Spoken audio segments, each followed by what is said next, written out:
Selamat bertemu, Shalom.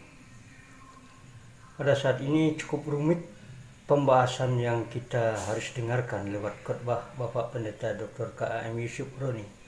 Tapi berusahalah, karena ini sangat penting untuk kehidupan kerohanian kita, kehidupan percaya kita kepada Tuhan. Selamat mendengarkan. Pak, dalam nama Yesus kami berdoa. Amin. Silakan duduk.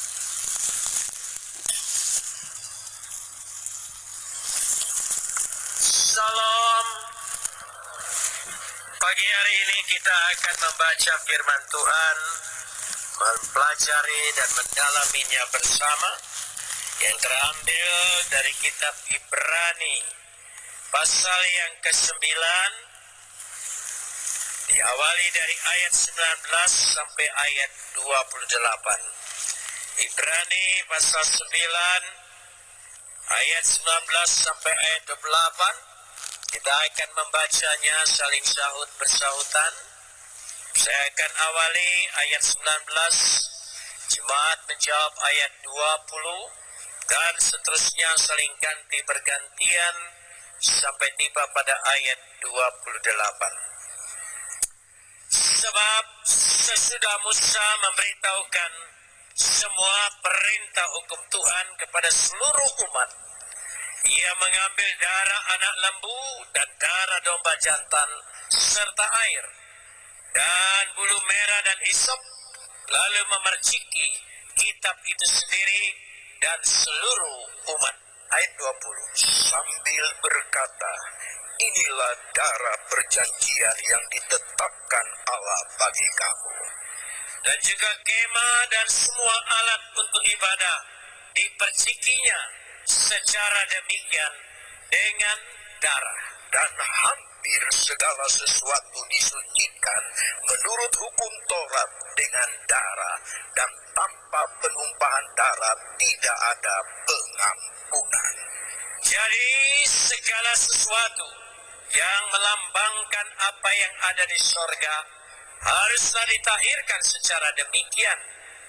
Tetapi benda-benda sorgawi sendiri oleh persembahan-persembahan yang lebih baik daripada itu. Sebab Kristus bukan masuk ke dalam tempat kudus buatan tangan manusia yang hanya merupakan gambaran saja dari yang sebenarnya, tetapi ia ke dalam surga sendiri untuk menghadap hadirat Allah guna kepentingan kita.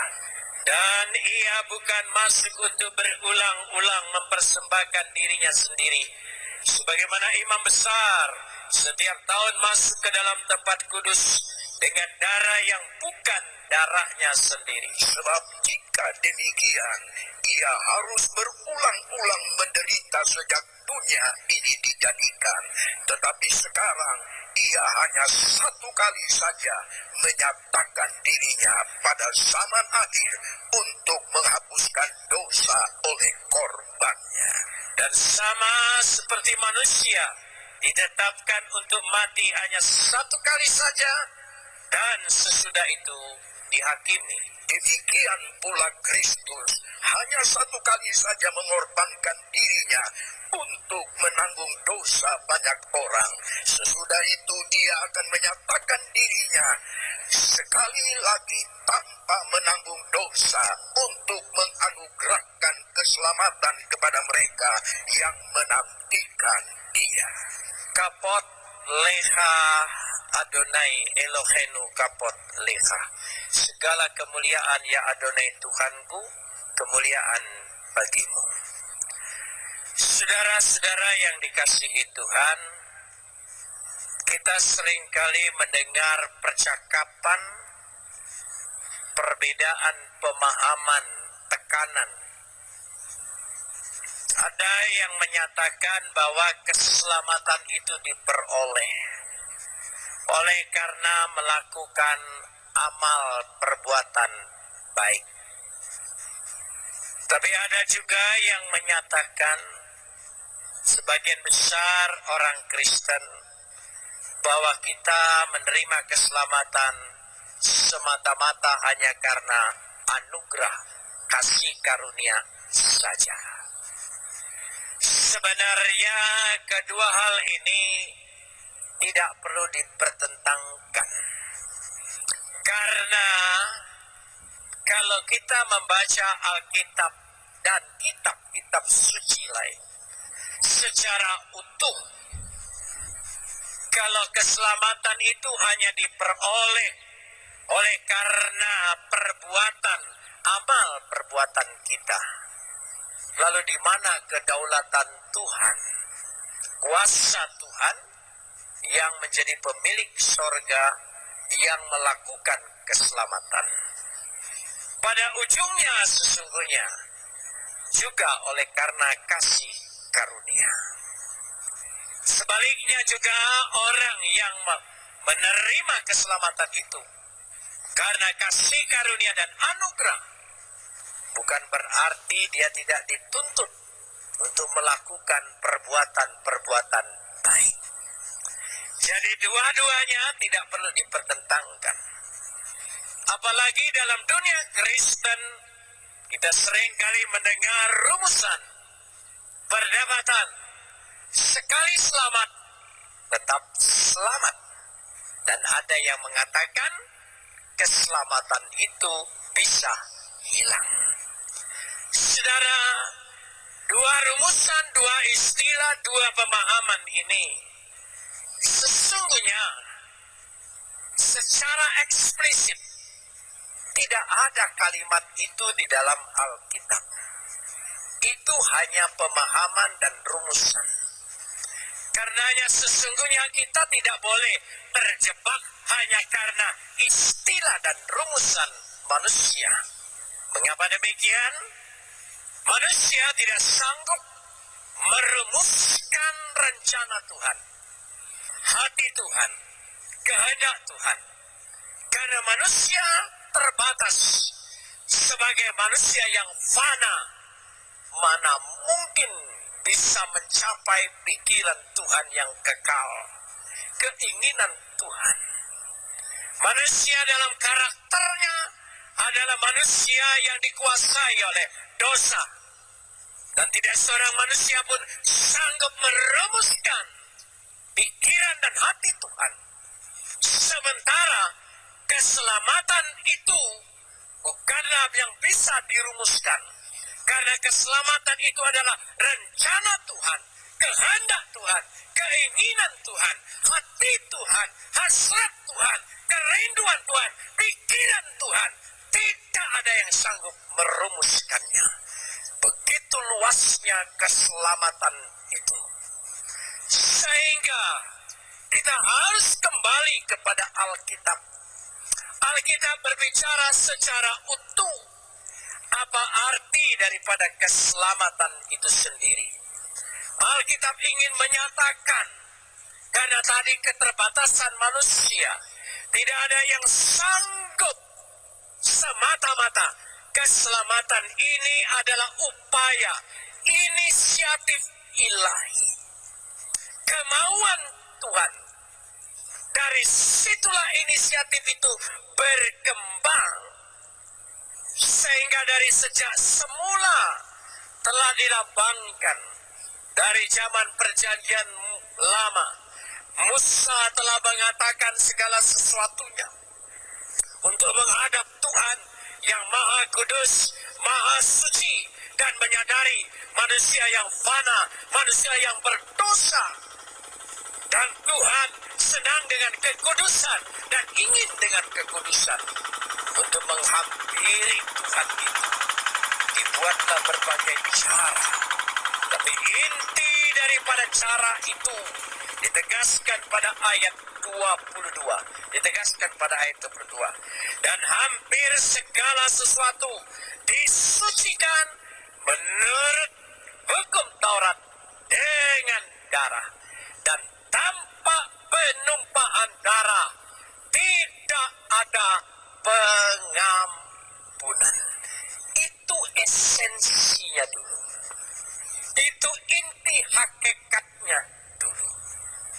Jadi sebagaimana telah dilambangkan semuanya Dan sekarang bukan hanya lambang dan simbol, tetapi real, nyata, bahwa penyelamat itu datang ke tengah-tengah dunia ini. Dan firman itu tidak hanya sekedar menjadi kitab suci huruf mati. Firman itu tidak sekedar janji seperti spanduk yang tidak ada artinya. Karena itu firman itu menjadi manusia, hidup di tengah-tengah dunia, hidup di dalam sejarah.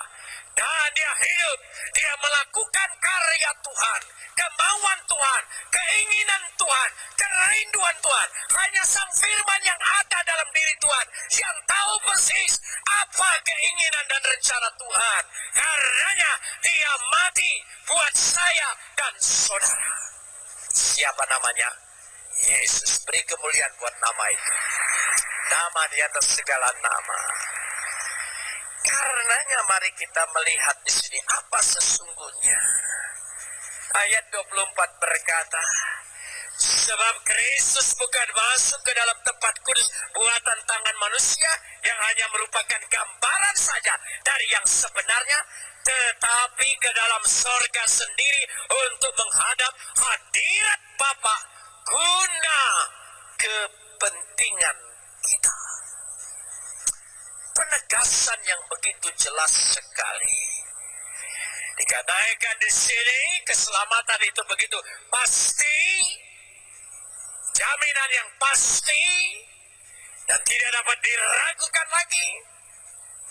Karenanya ayat 25 menegaskan ia bukan masuk untuk berulang-ulang mempersembahkan dirinya sendiri sebagaimana imam besar setiap tahun masuk ke dalam tempat kudus dengan darah yang bukan darahnya sendiri. Ya, dikatakan itu, maka dilanjutkan pada ayat 26 penegasannya.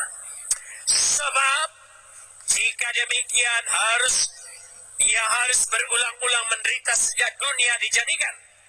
Tetapi sekarang ia, tolong sambung, satu kali saja menyatakan dirinya pada zaman akhir untuk menghapus dosa oleh korban dirinya.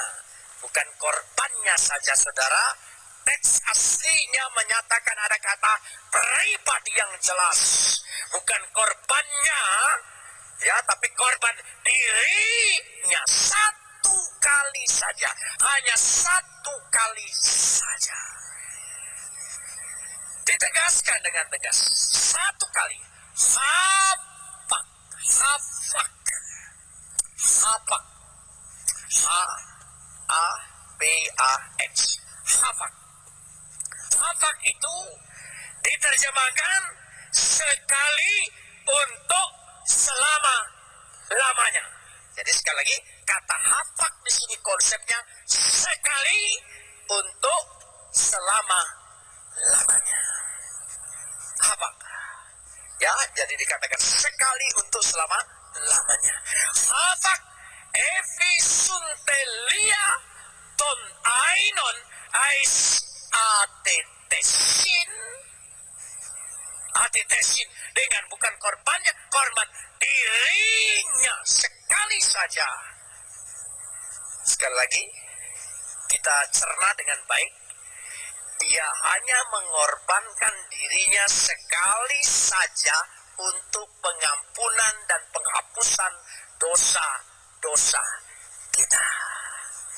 Jadi bukan sekali selamat tetap selamat. Dia hanya sekali saja mengorbankan dirinya untuk keselamatan kita.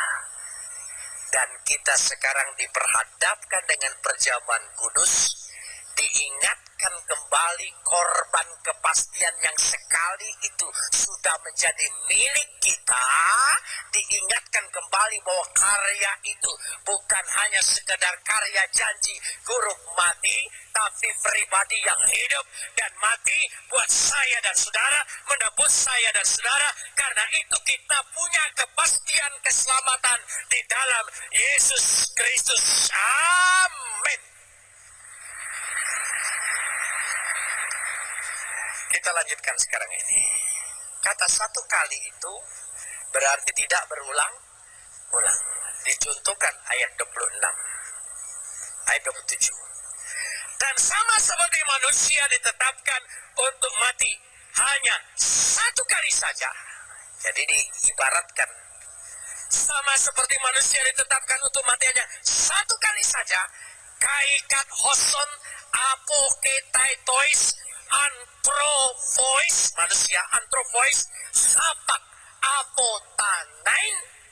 Jadi manusia sekali mati saja dan tidak ada yang berulang-ulang. Karena itu ditegaskan ayat 27. Dan sama seperti manusia ditetapkan ayat 28, demikian pula Kristus, tolong sambung, hanya satu kali saja mengorbankan dirinya untuk menanggung dosa banyak orang. Dan sesudah itu ia menyatakan dirinya sekali lagi tanpa menanggung dosa untuk menganugerahkan keselamatan kepada mereka yang menantikan dia. Jadi hanya satu kali saja. Ini konsep Kristen. Hapak. Coba ucapkan. Nah, di situ berangkat dari kata-kata itu. Sekali untuk selama-lamanya. Amin, saudara. Tapi jangan salah mengerti. Ayat itu jangan kita ambil sepotong karena kesukaan kita. Orang Kristen begitu bangga sekali selamat tetap selamat, kita sudah pasti diselamatkan. Lalu seringkali tidak melakukan buah-buah keselamatan itu. Dengan seenaknya hidup dan seolah-olah kalau berdosa tinggal minta ampun buat dosa, ampun dosa, ampun dosa, ampun, berulang-ulang. Tidak menjaga kehidupannya, itu adalah kekeliruan membaca Alkitab, hanya cari ayat-ayat yang menyenangkan saja. Karena seperti ini dulu, konsepnya seperti ini. Karena manusia itu tidak ada yang sanggup menghampiri Tuhan. Hanya karunia Tuhan semata-mata.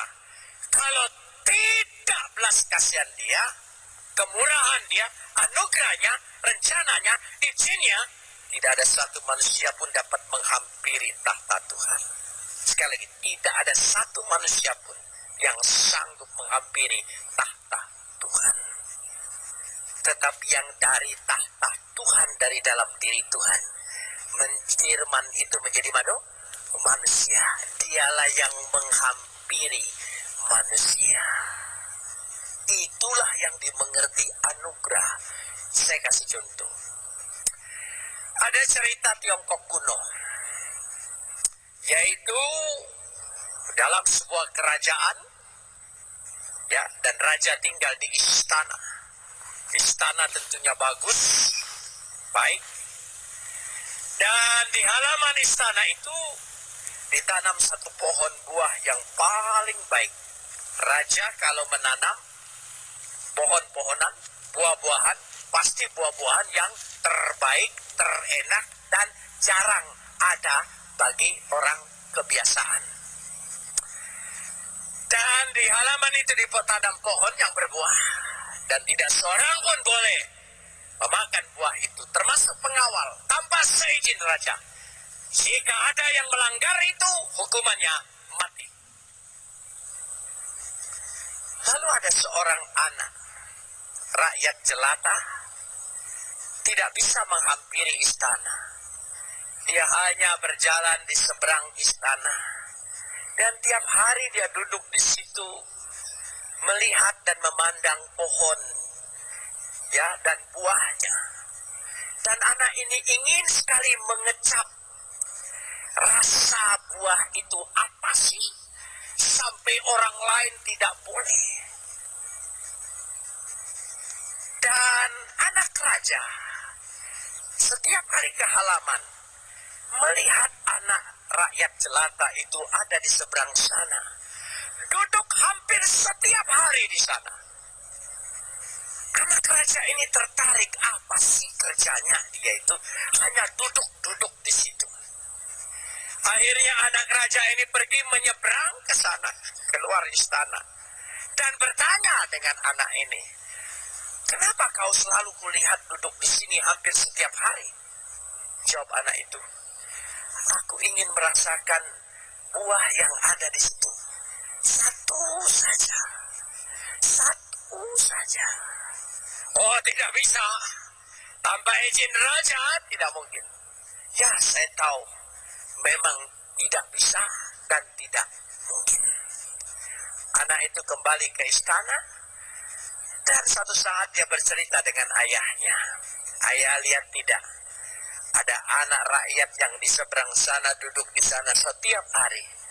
Dia hanya ingin merasakan sebuah saja daripada buah kita ini. Lalu raja bergerak belas kasihannya. Kau ambil satu dan kau bawa kepada dia. Berikan kepada dia. Dan anak ini mengambil satu dan diberikan kepada anak rakyat itu. Dan dia menerima dengan rasa syukur dan terima kasih. Karena yang tidak mungkin dia beroleh, sekarang dia beroleh.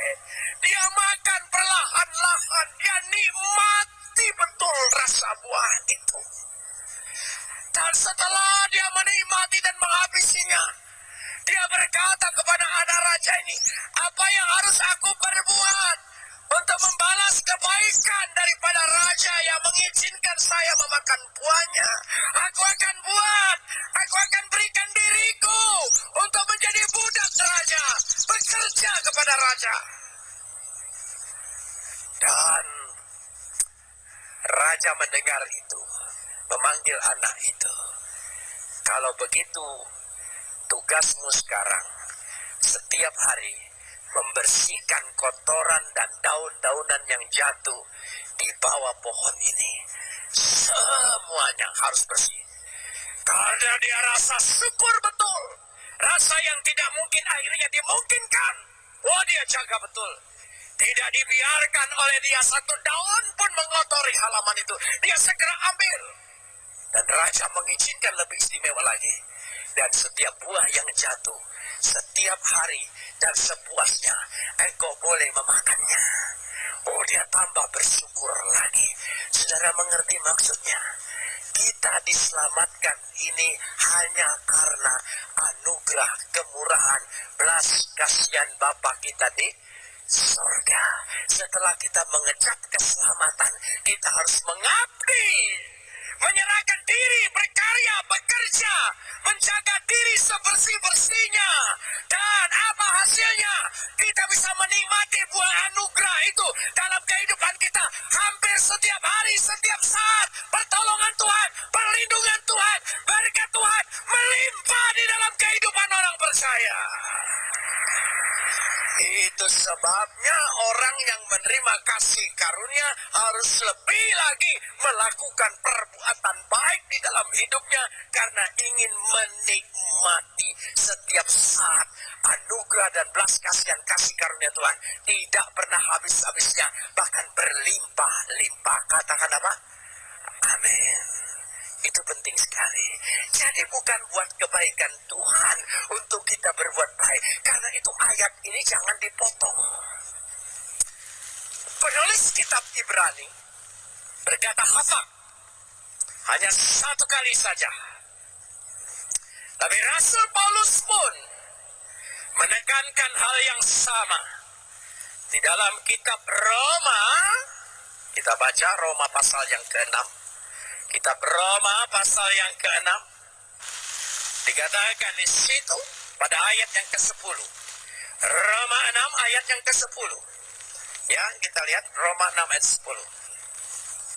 Kita lihat di sana. Sebab kematiannya adalah kematian terhadap dosa. Tolong sambung. Apa? Satu kali dan untuk selamanya. Dan satu kali dan untuk selamanya. Saya baca bahasa aslinya. Sebab ia mati, yakni mati terhadap dosa, satu kali untuk selamanya. Gar apetanen te hamartia dosa apetanen efapak. Efapak adalah bahasa turunan dari kata hapak. Satu kali untuk selamanya. Mari kita lihat lagi Roma 6 ayat 10 ini. Saudara percaya Yesus mati sekali untuk selamanya untuk menebus dosa kita, amin. Dan kita semua sudah menerima kepastian, amin. Dia sudah mati untuk kita, amin. Dia sudah mati untuk kita, amin. Tolong baca ayatnya. Dan dia mati terus. Dia mati terus atau dia bangkit? Dan kehidupannya. Tolong sambung. Kehidupan apa? Kehidupan dalam Tuhan. Jadi kita yang percaya Yesus sudah mati buat dosa dan saya. Ya, amin. Dan kita punya kewajiban kita hidup di dalam Tuhan. Amin, saudara. Hidup di dalam Tuhan. Ini percaya Yesus mati bagi saya, sudah menebus saya, tapi hidup saya hidup setan. Dia cocok dengan ayat ini, saudara. Jangan dipotong ajaran Kristen itu. Itu mata rantai yang tidak bisa dipisahkan. Satu terurai, terpisah semua, bubar. Dia harus ada ikatan yang jelas sekali. Nah, itu Paulus menyatakan demikian. Tapi saya ingin menegaskan kembali, Rasul Bapak Gereja awal, yaitu Rasul Petrus, dia mengatakan demikian. Mari kita baca dulu. 1 Petrus pasal 3. Semua memakai kata hapak. 1 Petrus pasal 3 ayat 18a. Kita akan membaca itu bersama-sama. 1 Petrus pasal 3 ayat 18a. Ya. 1 Petrus. Saya buka dulu 1 Petrus pasal 3 ayat 18a. Dikatakan di situ pada ayat yang ke-18, sebab juga Kristus telah mati, tolong sambung, sekali untuk segala dosa kita. Pakai kata sekali lagi. Hotikai Kristus hapak, veri hamartion, efat dan hapak sekali. Jadi Rasul Petrus mengajarkan bahwa Yesus itu mati untuk dosa saya dan saudara sekali untuk selama-lamanya. Dan kita sudah terima jaminan itu. Ajaran Petrus itu bukan hanya sampai di ayat itu saja. Surat Petrus tidak berhenti sampai di situ saja. Tetapi dikatakan dalam 2 Petrus pasal 1, mari kita lihat. 2 Petrus pasal 1, kalau saudara kita perhatikan. Ya, dalam 2 Petrus pasal 1, ya, kita memperhatikannya. Ya, 2 Petrus pasal 1. Dari ayat yang ke-5 sampai ayat yang ke-7.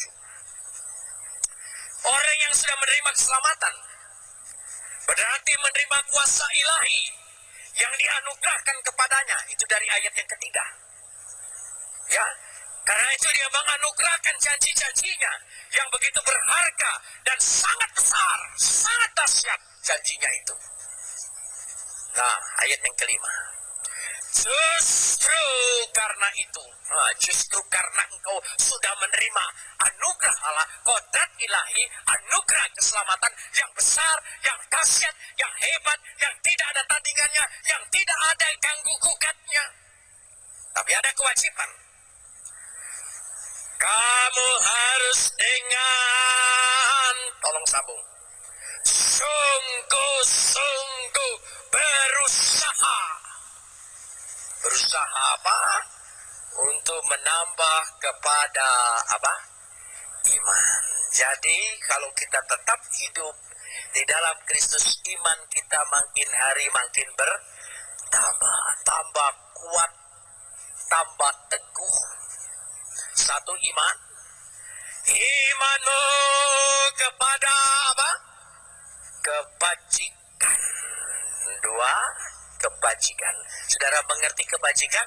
Amal, perbuatan baik. Jadi harus melakukan perbuatan baik. Yang ketiga, kepada apa?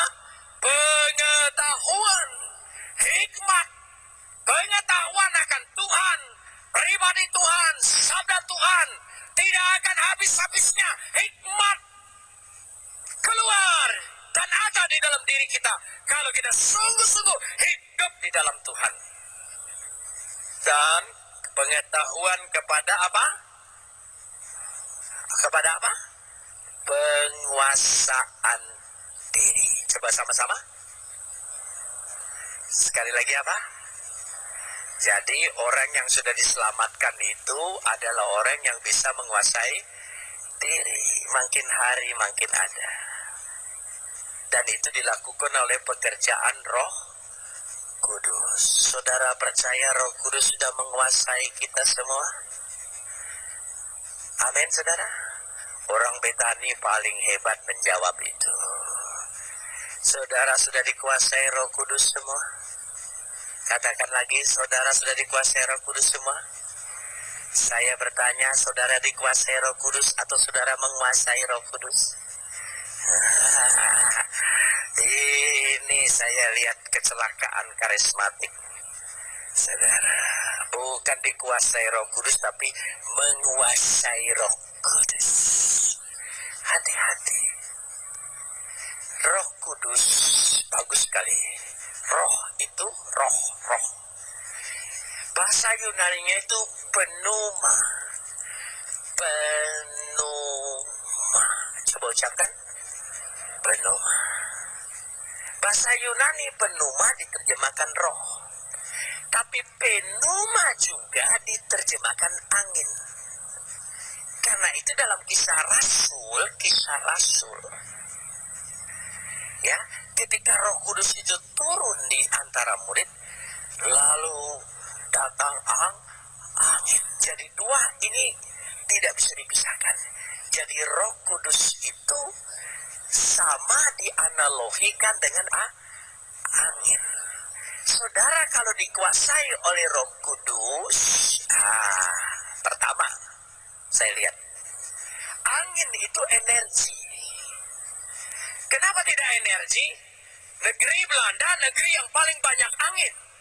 Karena itu disebut negeri kincir angin. Angin berpotensi menjadikan energi. Orang yang penuh Roh Kudus, orang yang penuh energi, tidak pernah kehabisan energi. Wah, terus potensinya makin tingkat, makin tinggi, makin hebat. Itu satu, angin. Saudara tahu kapal layar? Sebelum ada mesin, dia bisa berlayar. Kerajaan Sriwijaya nenek moyang saya berlayar menjelajah sampai negeri Siam. Itu kapal layarnya. Dan kapal layar itu bisa menjelajahi terus antara pulau, bahkan negara, benua, lautan dilewati karena dorongan apa? Angin. Jadi angin akan menjadi energi mendorong kita, menguatkan kita, supaya kita punya pengetahuan lebih luas lagi, pandangan kita lebih luas lagi, mencapai segala sesuatu yang kita inginkan sampai kepada tujuan. Dan karena Roh Kudus, engkau diberikan kekuatan untuk menjadi orang yang berhasil. Sampai dua itu orang Betani Pentakosta karismatik paling semangat, tepuk tangannya. Yang ketiga sekarang. Yang ketiga, saya suka lihat truk-truk besar itu harus masuk pagi hari. sebelum jam 6 masuk Jakarta. Jam 6 sampai jam 6 tidak boleh masuk kota. Di truk-truk besar itu selalu di belakangnya tertulis, awas rem angin. Saya pikir kenapa semua mobil juga punya rem, tapi kenapa ditulis awas rem angin? Karena remnya mendadak berhenti, terpakem. Jadi orang yang dikuasai Roh Kudus, orang yang hidupnya selalu punya rem. Rem. Dia tahu boleh, dia tahu mana tidak boleh. Ini, dia tahu Roh Kudus itu mengerem. Kalau tidak ada rem, tabrak terus, hantam terus, ambil terus. Nggak tahu hak orang, nggak tahu istri orang. Itu bukan Roh Kudus. Itu remblong, saudara. Jadi orang yang dikuasai Roh Kudus adalah orang yang punya penguasaan di diri. Di hidupnya ada rem, ya, ada rem. Anda tepuk tangan. Yang 1, 2 tidak dikomando, tepuk tangan karena semangat. Aduh, Roh Kudus bisa bikin aku begini-begini. Tapi ketika Roh Kudus harus mengatur hidupku, harus menguasai hidupku, harus berdaulat di atas hidupku, mulai nggak berani.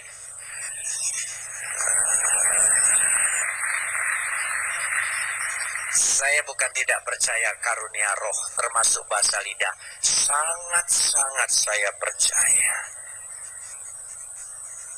Tetapi yang menjadi jaminan penuh roh itu adalah buah-buah kualitas hidup orang yang penuh roh. Itu yang penting dan berat untuk kita. Kita hitung. Ini Petrus berbicara kualitas orang yang diselamatkan. Sekali lagi, kualitas orang yang diselamatkan. Dikatakan di situ tadi, dalam Petrus tadi, saya ingin mengajak lagi kita membaca Petrus ini tadi. 2 Petrus pasal 1 tadi. Ya, kita lihat 2 Petrus pasal 1. Ya. Dikatakan di situ supaya penguasaan diri, ya, 1 iman, 2 kebajikan, 3 pengetahuan, 4 penguasaan diri, dan 5 penguasaan diri. Ya, kelima dikatakan di sini adalah dikembalikan, dikatakan itu kepada penguasaan diri.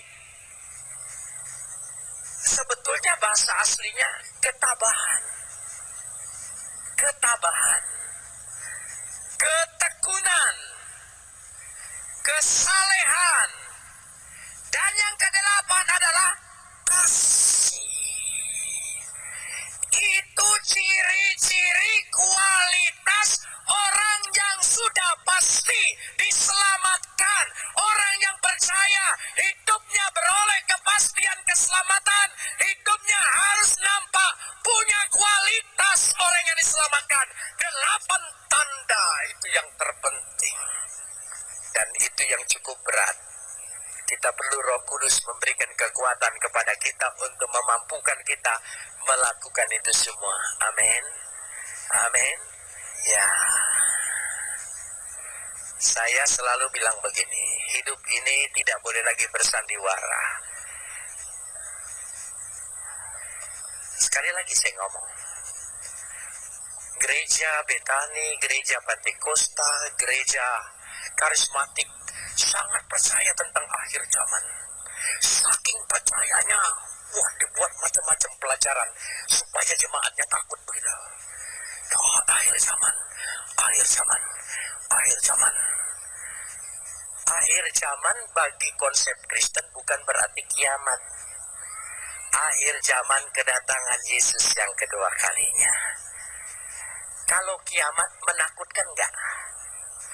Bulan jatuh, bintang jatuh, matahari jatuh, itu gambaran film Hollywood. Bukan gambaran Alkitab. Alkitab itu hanya memberikan bahasa simbolis. Tapi yang terpenting dari seluruh simbolis itu ada esensi rumah itu pesan yang paling penting. Akhir zaman, engkau menantikan kedatangan Yesus untuk kedua kalinya. Saya ingin tanya, kalau saudara menyambut kedatangan Yesus, saudara gembira tidak? Oh, senang tidak? Senang. Tapi apa yang harus kita lakukan? Saya ingin kasih contoh sederhana saja. Saya ini sempat dalam beberapa bulan yang belakangan ini jomblo. Karena istri saya sama anak saya yang di Jakarta sama cucu-cucu berangkat semua liburan ini menengok kakaknya yang paling besar. Anak saya yang laki-laki di Amerika. Saya sendirian di rumah. Betul-betul jomblo, tidak enak saudara ya. Gitu. Tapi saya agak sedikit bebas. Kenapa saudara? Karena taruh ini di sini, saya biasa berantakan kalau baca buku itu. Baca buku ini separuh baru taruh sini, baca ini pas separuh. Pembantu tidak boleh bolak-balik. Itu sudah hafalan saya. Jadi saya bebas di kamar itu rasanya merdeka, gitu saudara ya. Enak sekali saudara. Lalu ketika mau mendekatin pulang, dibibi oleh Ibu Yusuf, saya pulang tanggal sekian, jam sekian, gini, ini, harap jemput. Waduh, mana lebaran lagi saudara? Sudah selesai lebaran kan pembantu tidak ada. Wah, terpaksa saya minta bantu staf saya. Mari kita bereskan rumah seberes-beresnya. Persis sana, persis sini, semua dibersihkan. Buku-buku, semua yang berantakan semua terpaksa karena pembantu tidak ada. Tapi untung saya masih punya staf yang nggak lebaran. Itu enaknya saudara ya. Jadi saya bisa kerahkan semua. Saya kebetulan ketua STT mahasiswa. Saya kerahkan mahasiswa saya juga untuk bersihkan rumah. Semua siram. Ini siram. Kenapa Bapak Ibu Yusuf senang dengan tanaman anggrek? Pokoknya anggreknya diberesin semua saudara. Dibagusin semua. Terus ada yang agak mati. Saya cepat cari di toko yang jual anggrek. Saya ganti saudara gitu. Pokoknya diganti semua sudah. Waktu dia datang, dia senang sekali. Kamu ternyata mampu ya. Karena percaya dia datang. Nah, saya ingin analogikan perkara ini dengan kita yang menantikan kedatangan Yesus. Apa kita betul percaya Yesus bakal datang? Jawaban saya, amin saudara. Saudara percaya Yesus bakal datang? Apa saudara sudah siap betul-betul hidupmu menantikan kedatangan Yesus? Itu dua perkara yang tidak bisa dipisahkan satu dengan yang lain. Renungkan ini sambil kita melihat ini. Saya percaya Kristus sekali untuk selama-lamanya memberikan jaminan pasti tubuh dan darahnya. Buat kita pasti selamat. Dan makin kita bersyukur akan keselamatan, kita makin menikmati setiap saat, setiap hari, pertolongan Tuhan, kemenangan Tuhan, berkat Tuhan ada di dalam kehidupan kita. Mari kita berdoa. Terima kasih sudah mendengarkan khotbah ini. Saya percaya bahwa kita pasti diberkati Tuhan karena setia mendengarkan firman-Nya. Shalom.